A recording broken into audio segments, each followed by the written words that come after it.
Hi, welcome back to American Literature 2. I hope you guys are doing good. And I wanted to say good for you for showing up virtually, I guess, in this week's folder. I know now that the semester's kind of getting on to it, right? Getting past the kind of introductions and the easing in, and we're diving into more reading and into our first paper assignment this week.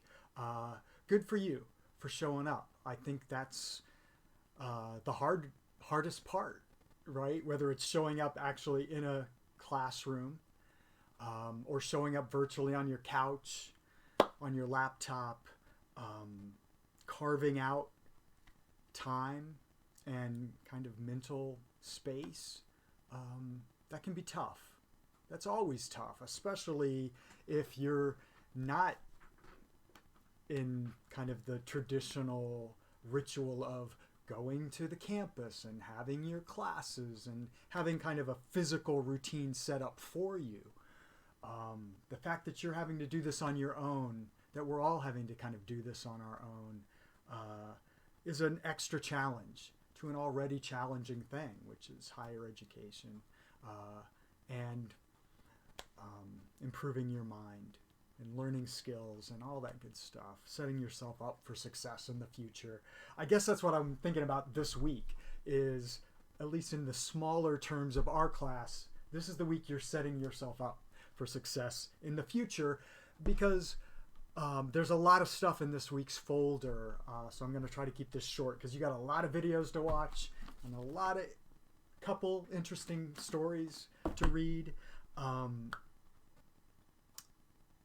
But I'm asking you to do several things, so I just kind of want to briefly give you an overview of what's going on this week. The first off is you'll notice that you get the first paper assignment. It's in a folder that has a lot of documents in it, but the very first document is the paper 1 assignment. And I don't want to take time to go through that in detail. I will be doing that in class probably either this week or next week when I get to see you face to face, I hope. But essentially the paper 1 assignment is relatively simple, at least to say, maybe not simple to do, but it's to take a poem, and I'm hoping you'll take one of the poems about America that you have already written about and give an explanation of it. The fancy term is explication of the poem, to kind of explore its theme, whatever the takeaway message of that poem is in your mind, and to explain how it created that meaning, that theme. And then also to pair it up with kind of a personal narrative of your own, something about your own American experience that merges with the theme of the poem. So it's kind of a more formal writing project for the kind of thinking and writing I hope you've already done. If you don't want to use the poem that you've already written about, the poem about America, if it's just like, if it was just a strain for you to connect to one of those 6 poems and you want to do something else, you certainly can. And I give us some examples in the assignment about other poems or poets you might check out that are in our anthology. If you have a favorite American poet that you already know that you like and would like to use, that's certainly a possibility. The two of us probably need to talk about it just to make sure we're on the same page for that.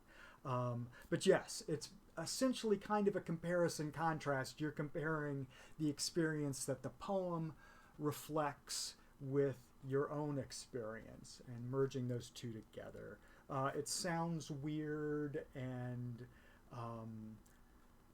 very literary, but I guess it is. It's a literature class, but it's also very doable. And I gave some examples in that week 1 folder, a couple really successful examples that have been written by former students that can give you kind of a sense of maybe what I'm looking for.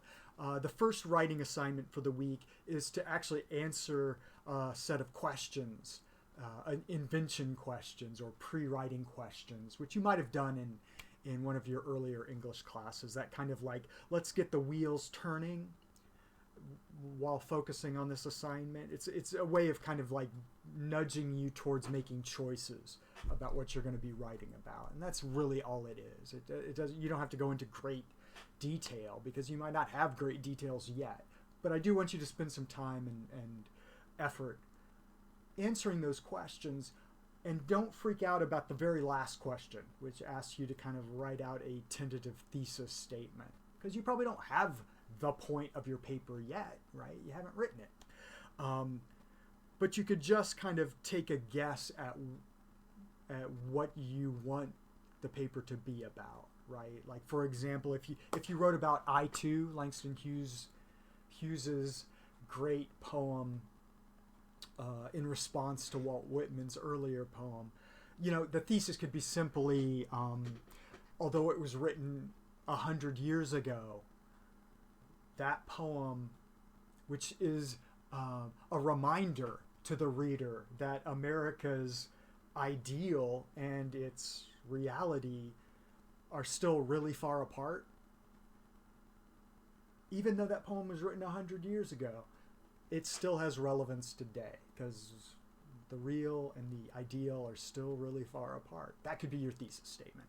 Or if you're writing about guidelines, you could say something similar. You could say, although that poem was written almost 20 years ago after the 9/11 attacks, and raises questions of identity and acceptance, it's more relevant today than it was when it was first written, because we're even more so in some ways struggling with identity and citizenship and acceptance. So it could be something as simple as that, just a kind of general focus that you think you'll have for your paper. It doesn't have to be a perfectly crafted thesis statement yet. We'll have time for that. You'll notice that there's a ton of videos about different kind of literary movements or kind of ideas that were dominant in the 19th century. The first one I talked a little bit about last week about Romanticism, right? Whitman and Dickinson, the two great American poets, were their work kind of exemplify Romanticism in America. And that's the idea that the individual is worth celebrating, that we all are these unique, kind of wonderful creations that are worth celebrating in literature, right? That was a relatively new, like before that, literature had basically been about heroes, right? Or royalty, like King Arthur or Odysseus, or, these heroes, as opposed to us, right? The common folk who live complex, sometimes beautiful, sometimes tragic lives. That idea of every individual being worthwhile is kind of a romantic idea. It comes out of Romanticism. The other thing, the emphasis on imagination and intuition and creativity as a kind of response or reaction against the age of reason and logic and religion, in a way. That focus on imagination and creativity is an important part of Romanticism, as is a focus on nature. Not as something to be feared or dominated, right? But something to be explored, something that's inspiring, something where there's a deep emotional or spiritual connection to that place. Those focuses on those things come up and influence the Romantic poets. Romanticism is essentially a very optimistic way of looking at the world, and we see that with kind of its most lasting expressions of Romanticism from the 1800s come from like poets and philosophers, right? Whitman, Dickinson, or the Transcendentalists that were writing at the same time, maybe a little before our class, the coverage of our class starts, but like Emerson and Henry David Thoreau, one of my heroes, those kind of poets and philosophers that were super optimistic and seeing themselves in the world as a very positive experience. Later, that's about mid 1800s, a little later in the 19th century, you get a reaction to that in the form of realism. And it's interesting that it's, I think, a more pessimistic view of us and our role in the world. And it's interesting to me that instead of poets and philosophers, it's kind of often written by newspaper reporters or former reporters, men and women who focus on objectivity, telling their stories the way they are. That idea of verisimilitude, keeping it real, was really important, to have a kind of objective, emotionally distant viewpoint in their writing, I think is the hallmark sign of realism. It kind of makes sense. They emphasize objectivity. They also emphasize character, I think, in interesting ways. We start seeing a lot more of the inner life of characters. We get reports on their actions and their words, right? The way a reporter might objectively report. But we also start getting a lot of access to the inner lives, the mental and emotional lives of characters. And I think that's probably an influence of the kind of growing field of psychology at the time, the acknowledgement that we are more than just our exterior selves, that there's a whole lot of stuff, complicated, interesting stuff happening in our inner lives. That's coming out. That interest in psychology and the subconscious is coming out at the same time that realism is starting to become the dominant way of thinking and expressing art. And it's also another hallmark of realism is often the setting is in urban settings. Not so much in the stories we're exploring this week, but for the majority of novels especially, they were starting to be written in cities because they reflected the move from an agrarian society based in the country and out on the farms and small towns to a more urban society where people are starting to move to big cities. And that's a move that has continued on through the 20th century and into the 21st. So instead of the poets, we get people like Ambrose Bierce, Jack London, Kate Chopin, and Gilman, who wrote the Yellow Wallpaper. Realism has several offshoots. One is regionalism, and we'll talk about regionalism when we read Kate Chopin's story. And the idea is of storytellers going out to different parts of this big country, these different regions where people might live differently than how they do in the big cities on the East Coast, right? The literary audience was mostly in like New York and Boston, maybe Philadelphia, the big kind of northeastern urban centers. But a lot of the interesting stories were coming from folks like Mark Twain, who'd go out west, or Kate Chopin, who would go south, or Charles Chestnut, who would go south to find these interesting communities and groups of people and interesting stories. So that's regionalism, which is kind of an offshoot of realism. And there's also psychological realism, which we'll definitely see in Gilman's The Yellow Wallpaper, the story of a young woman who's losing her sanity, essentially. And there's also naturalism, which is kind of realism at its most pessimistic. It's kind of really sad realism is how I think about naturalism. And it has nothing really to do with nature, like the natural world, even though the story that we're reading that's kind of considered a great example of naturalism is set in the natural world to build a fire. But naturalism really refers to this idea that we are all kind of victims of sources that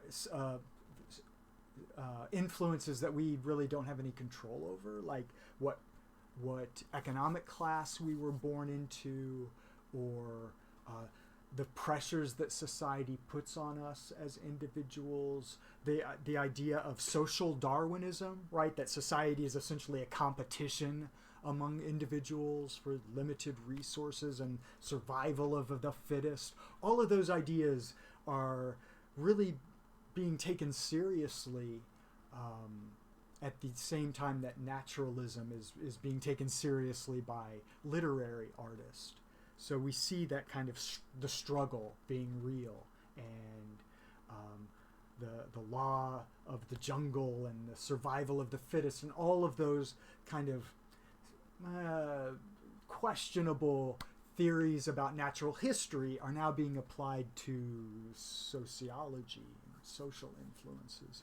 So that's kind of like the Romanticism to Realism, and then all its branches, that kind of flow of influence through the 19th century and well into the 20th century too. So we have two stories that I'm asking y'all to explore and that hopefully we can discuss. And in some ways they're very similar examples of this move to realism. And they both show the three things I'm really interested in when I sit down to read fiction, to read stories. One is character. And it's interesting that both of these stories start off very far in a kind of like narrative distance from the two protagonists, the two main characters. In The Occurrence at Owl Creek Bridge, literally the first line is "the man," right? Is describing what's going on with the man. Or a man, I think actually. It's a man who's about to get hung on the bridge, right? And in To Build a Fire, it's the man who's walking out into the really, really cold forest. So I always look for character and how that character is being revealed, both through actions and words, but also through the inner life, the access we get to the character's mind and heart and memory and imagination. It's interesting to me that both these stories are told through kind of, technically it's called the third person close point of view. It's third person. So we're getting the man or a man, right? That's the narrative perspective. But as the story goes, we get deeper and deeper into the interior life of both characters, into their, well, in one case, fantasy that proves not to be true at all, and in the other case, kind of the memory and thought processes as a man slowly dies in a hostile environment. Neither of these stories, because they're realism, they're examples of realism, neither of these stories have happy endings. Spoiler alert. So I looked for character. I also looked for conflict. Because really, if without conflict, there's no interesting narratives, whether that's novels or stories or movies or comic books, whatever. Without conflict, it's really hard to be interested in any kind of narrative, right? No one wants to read about a happy person being happy for very long. We need conflict to engage us as readers, I think, right? All the way back to the Bible or to Dante, right? Like, everybody reads Dante's Inferno because, wow, a poet having to survive a trip into hell, well, that's interesting. Very few people read the third part of the trilogy, which is Paradiso, where the poet ends up in heaven and everything's kind of great. It's also kind of not very interesting. So conflict is always really important. Both the exterior conflict, external conflict, right? And both stories have that, right? In one case, a man is captured by an enemy army and is going to be killed. That's pretty much external conflict. And in the other case, it's more a man is dealing with a really, really, really hostile environment that's gonna kill him if he doesn't do exactly what he needs to do to survive, right? It's a tale of survival. Those are external conflicts. But what's, to me, almost always more interesting is the internal conflicts, right? And one is the conflict of a man trying to survive to see his wife again, and the lengths that he'll go to do that, maybe the mental or imaginary lengths he'll go to do that. And in the other case, it's literally a man that's had a failure of imagination, I think, or that thinks too highly of himself, and that leads to his death. So character conflict, and then theme, right? Like, what's the point? What's the takeaway message from these stories? And I think one of the themes is the classic theme in American literature. This is a technical term. It's called DGS. And what that is dumb guy syndrome. We see that over and over again in literature. Guys being dumb, and it leads to tragic consequences. We also see that in American society and politics right now. Dumb guy syndrome. So have your antenna up for that, because we'll see that over and over again. DGS.